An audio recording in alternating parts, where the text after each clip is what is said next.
Señor Don Julio, muy buenos días. Anita Guadalupe, un saludo muy cordial, de igual modo a toda la digna audiencia. Bien, estoy a vuestra disposición. ¿Cómo no? ¿Cómo no?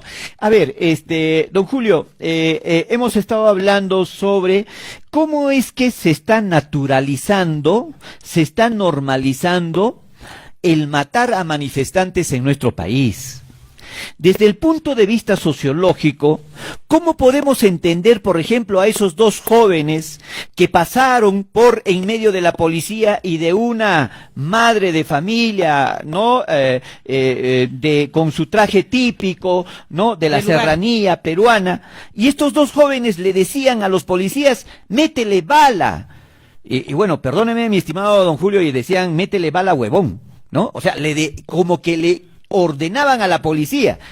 ¿Cómo explicamos estos comportamientos de racismo, de naturalización de la muerte y sobre todo de terruqueo, ¿no?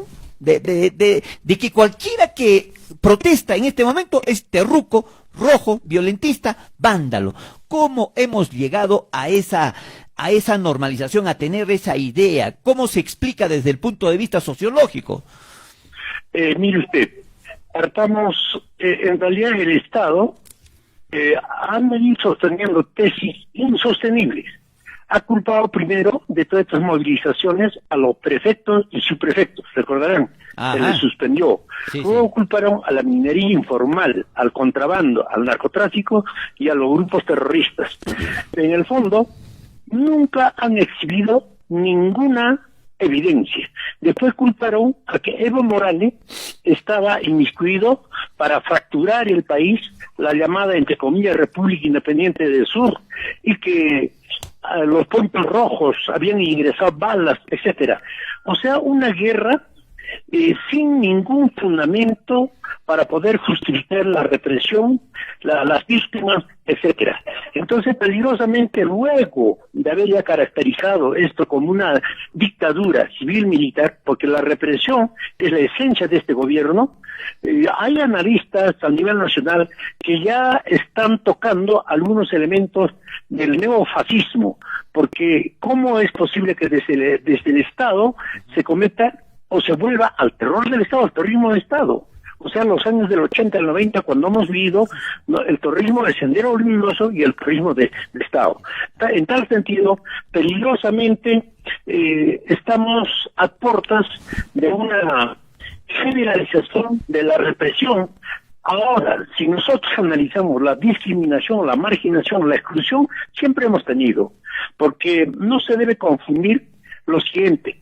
En estos momentos estamos entre unos planteamientos eminentemente de carácter político, que la renuncia, que el cierre del Congreso, adelante elecciones, etcétera, ¿no es cierto? Son políticas, pero en el fondo también no están nuestras autoridades o nuestros representantes, no están aprovechando la oportunidad para poder lograr una reivindicación de carácter social y económica. Me explico. Ajá.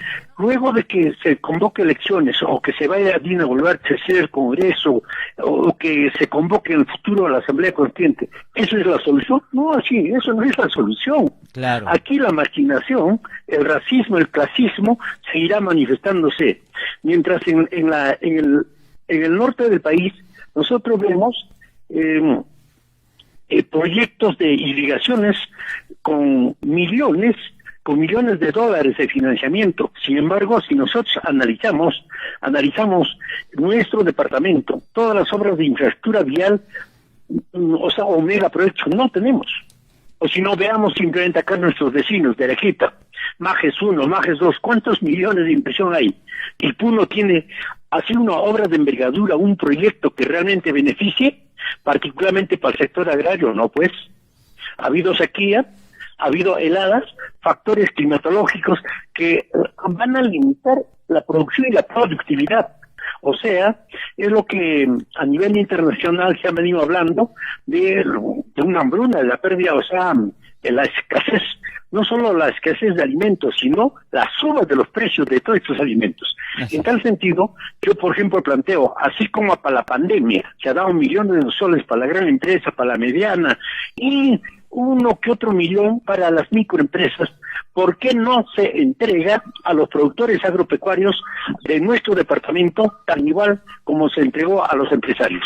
O sea, tiene que hacerse un trato similar a la población, a los empresarios y los productores que dan el alimento, que son el sostén para que nosotros realmente podamos vivir, no tienen ningún apoyo. Entonces, yo pienso de que este gobierno de la señora Dina Boluarte, en sí es difícil que fácilmente renuncie. ¿Por qué le digo? Los poderes fácticos, es decir, los medios de comunicación concentrados, 1, las Fuerzas Armadas y Policiales, 2, 3, el empresariado organizado en la CONFIEP, en la Unión de Gremios del Perú, 4, la Iglesia Católica, en este momento apoyan a la presidenta Dina Boluarte. El poder fáctico internacional, la embajada norteamericana apoya, porque días antes de que asuma se reunió justamente con Dina Boluarte. Ahora veamos, los poderes del Estado. El Congreso de la República apoyaba al señor Pedro Castillo, no, ahora apoya, ¿no?, contundentemente, y el fujimorismo prácticamente es el que está monitoreando, ¿no es cierto? Y fuera del Congreso, ¿qué más apoya? El Poder Judicial, el Ministerio Público y todos los órganos constitucionales autónomos, ¿acaso no están de acuerdo con Dina Boluarte? Por eso, aquí hay que hacer un examen, un análisis, una reflexión profunda. Así es. ¿En qué momento se rompe el hielo y en qué momento nuestros representantes van a discutir reivindicaciones para la población? Don Julio. Porque, ojo, lo único que estamos ganando hasta este momento son víctimas, son muertes. No hemos ganado nada. Y no vaya a ser que entremos a la contradicción. Creo que es necesario que el gobernador regional realmente reflexione juntamente con los consejeros y tiene que haber interlocutores, o vamos a en forma indefinida ir con este paro, con esta movilización. Esa es una preocupación y es una incertidumbre que ahorita Guadalupe. Excelente. Mi estimado don Julio, usted ha dicho que hay fascismo, ¿no? Que podemos, o que estamos en un fascismo. ¿Qué significa la palabra fascismo y esta nueva palabra neofascismo? ¿Qué significa el fascismo, mi estimado el Julio? fascismo, usted sabe de que se ha dado principalmente en Italia, con Mussolini, ¿no?, que ha utilizado la represión, ha utilizado grupos paramilitares. A ver, preguntémonos, Fuerza Popular, Renovación Popular y Avanza País, ¿acaso no han utilizado grupos paramilitares, grupos mercenarios para poder oponerse, por ejemplo, en la segunda vuelta y para poder las marchas que ellos organizaron, particularmente en noviembre del año pasado? Usted sabe que había 2 marchas, uno el 5 y el otro 10 de noviembre. Cuando la derecha ha organizado, ¿quiénes han participado en las movilizaciones? Esos grupos mercenarios. Claro. Hoy en día, ¿qué es lo que sostiene el señor Montoya? ¿Qué sostiene el señor Cueto, que son congresistas? ¿No? Sostienen que se debe defender el Estado de Derecho. Están pidiendo mayor represión al pueblo, que debe sentarse la autoridad. Entonces, ¿qué nos están diciendo en otras palabras? Que debe haber más muertos y no va a pasar nada.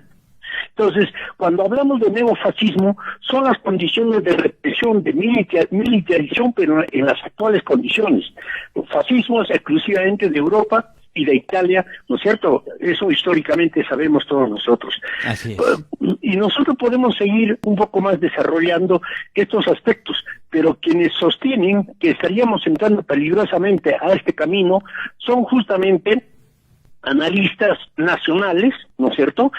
Pero si leemos El Comercio, El Expreso, Perú 21, que representan la voz del empresariado, ¿no es cierto?, la voz del status quo, simplemente hay alabanza a la actual presidenta de la República, 1, y desprestigio de las movilizaciones, de las movilizaciones del pueblo. Para ellos, en todas, en la sopa, están grupos terroristas. Eso no es así. Si existen algunos elementos del Movadef, y eso lo ha dicho también el Servicio de Inteligencia, son minúsculos. Sería darle mucha importancia a los restos de Sendero para decir que tienen capacidad de movilización, capacidad de organización. Eso no existe. Eso no existe. Aquí el que está participando es el pueblo. Y más bien, yo me permito, señorita Guadalupe, pedir a esos señores que han sido mencionados, públicamente, a nivel del departamento de Juliaca, de Puno y de Islave, ¿no es cierto?, que son del Movadeco. ¿Están metidos? Sí están metidos. Más bien nosotros les pedíamos que no se metan porque están ensuciando la maldición popular, están desdibujando la protesta del pueblo, porque con cuento del terrorismo van a terruquear a todos. Y eso es una ofensa. Eso sería realmente un insulto a los que siempre hemos luchado por la democracia y contra el terrorismo de Estado y de Sendero Luminoso. Es yo lo que le puedo decir con respecto al fascismo y al neofascismo. Ajá. Don Julio, ahora, ¿qué podría ocurrir en estos momentos, no? Usted ha dicho de que tiene todos los medios de comunicación, las Fuerzas Armadas, y también controlan el Poder Judicial, el Ministerio Público. Pareciera de que se quieren quedar hasta el 2026. No tenemos fecha exacta de elecciones y la señora Dina Boluarte no renuncia. ¿Usted cree que pueda ocurrir eso? Porque esta militarización excesiva parece que apunta a ese lado, ¿no? Claro, mire usted, y ha hecho usted una buena pregunta, porque, a ver, ¿qué es lo que pide el señor Montoya, que es de Renovación Popular? O sea, de la derecha conservadora, esa derecha rancia, ¿no es cierto? A mí me han elegido hasta el 2026 y eso tiene que cumplirse, cueto, etcétera. O sea, ¿quiénes son los que están planteando eso? Particularmente Renovación Popular y Avanza País, ¿no es cierto? Pero por una cuestión de táctica política, por ejemplo, Fuerza Popular plantea una reconsideración y quiere que se apruebe las elecciones el presente año. ¿Para qué? Están totalmente desprestigiados. Ya ellos ya no pintan el escenario nacional, menos en lo regional. Usted recordará, a ver, Fuerza Popular, Renovación y Avanza País, ¿han estado en las elecciones regionales de octubre del año pasado? Ya no.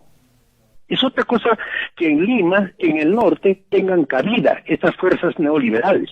Entonces, ellos definitivamente quieren quedarse en el poder. Ahora, ¿quién le hace juego? Y por eso para mí, particularmente los de Perú Libre, son unos traidores.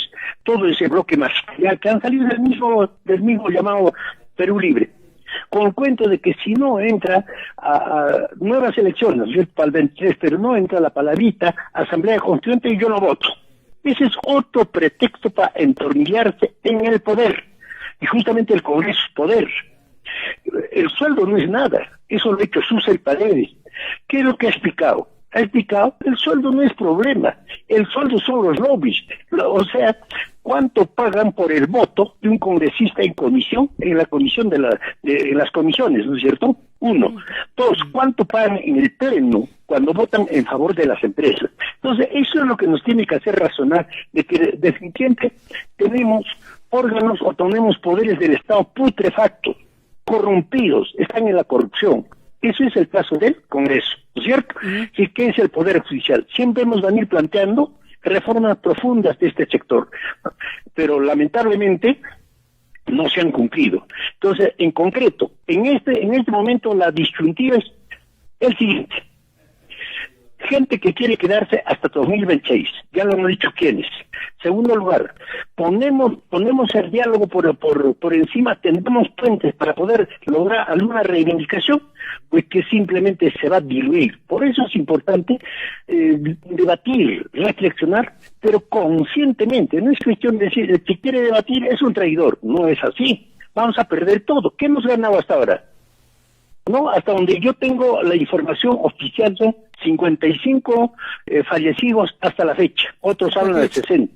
Lo bueno sería que no exageremos tampoco, porque quedamos mal igual que el gobierno. En tal sentido, yo me permito decirle, es cuestión de que el pueblo también reflexionemos, busquemos interlocutores, y ya que el gobernador ya no quiere conversar, ¿no es cierto? Él dice, si no renuncia a Dina Boluarte, yo no converso. ¿Con quién quiere conversar? ¿Con William Zapata?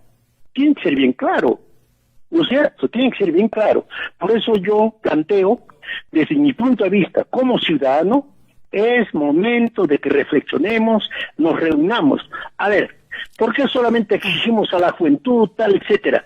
¿Dónde están todos los candidatos que han participado en octubre para las alcaldías distritales, provinciales y para el gobierno regional? Ahora no dicen esta boca es mía. ¿Por qué no son los primeros marchantes a Lima? Queremos verlos en escena. Por eso, y si se vuelven a presentar si marchan, están a la cabeza del pueblo, seguramente los llamaremos como políticos y seguirán siendo futuros candidatos y ciudadanos respetables. Pero si no marchan, en este momento se esconden, ¿no es cierto? Simple y claramente habrán demostrado que no son políticos, son politicazos y politiqueros, que han venido solamente a engañar y aparecen en procesos electorales. Es importante, yo creo, para terminar esta parte, señorita Guadalupe, una reflexión, un análisis concreto de la situación concreta que estamos pasando en el Perú.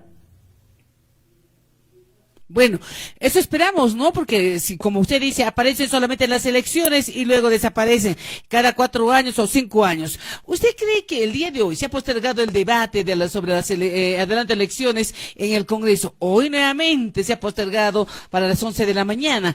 ¿Se pondrán de acuerdo? Es ponerse de acuerdo porque ninguno de los dos está dividido en dos, pone de su parte. ¿Crees que aprobarán o van a seguir dilatando, van a seguir postergando? Mire, realmente es impredecible, porque hay intereses realmente de la ultraderecha en quedarse y también de la intraizquierda, en este caso los falsos izquierdistas de Perú Libre, que con el cuento de la Asamblea Constituyente quieren continuar hasta 2026. Si hoy día no aprueban, realmente no aprueban el adelanto de elecciones para el presente año, habrán demostrado que no nos representan al pueblo. No nos representan al pueblo. Y los 5 congresistas, de acuerdo a lo que voten hoy día, deben ser declarados, los que voten, los que no estén por el adelanto de elecciones deben ser declarados enemigos del departamento de Puno, ¿no? Porque hasta la fecha, los 2 congresistas de Perú Libre, el señor Fabio Cruz y Wilson Mamani, prácticamente están por quedarse, por entorrillarse, y eso tenemos que marcar a fuego y tenemos que esclarecer en todo momento. Ellos no representan ya al pueblo. Si hoy se ratifican en que no quieren adelanto de elecciones, simple y llanamente, también nosotros debemos ratificar declarándonos enemigos. No queda otra cosa. Tenemos que ir distinguiendo quiénes son del pueblo, quiénes están a favor del pueblo y quiénes no nos representan. Por ejemplo, yo concluyo este conversatorio con usted con lo siguiente. El monstruo de 3 cabezas que está conformado por Fuerza Popular, Renovación Popular y Avanza País, no deben tener un solo voto en el departamento de Puno, porque han demostrado que son enemigos del pueblo, ¿cierto? Son los alabadores del actual modelo, ¿no es cierto? Entonces, igual, tenemos que marcar a fuego todos los congresistas del departamento que no estén por adelanto de elecciones y hoy día voten en contra, simplemente hay que caracterizarlos como se debe caracterizar. Igual, para terminar, queremos verlo pues a los ex candidatos que marchen a Lima a reforzar. Si no, pues bla bla bla, solamente van a aparecer cuando sale el sol. No es así, definitivamente. Si son consecuentes, que marchen a Lima, ¿no es cierto? Porque no, solamente cuando en elecciones han dicho que representan, que son consecuentes en la lucha, que tienen propuestas, ahora no dicen nada. ¿Dónde están esas propuestas? Cuando hay conflicto sociopolítico, cuando hay conflicto, mire, de polarización, de agudización de contradicciones en el país. Y finalmente, le debo decir lo siguiente. Todo conflicto sociopolítico, todo conflicto socioambiental se resuelve mediante el diálogo. La terquedad a donde se está llegando por parte del Estado, por parte del gobierno y por parte del gobierno regional, yo no lo veo con buenos ojos. Simplemente nos va a llevar a la derrota. Habríamos ganado simplemente víctimas. Con eso culmino. Muchas gracias. No, gracias a usted, don Julio. Condori Cerdán, desde la ciudad de Puno, ¿no? Sociólogo y docente universitario. Vamos a seguir analizando en otras oportunidades, seguramente, porque esto es para rato.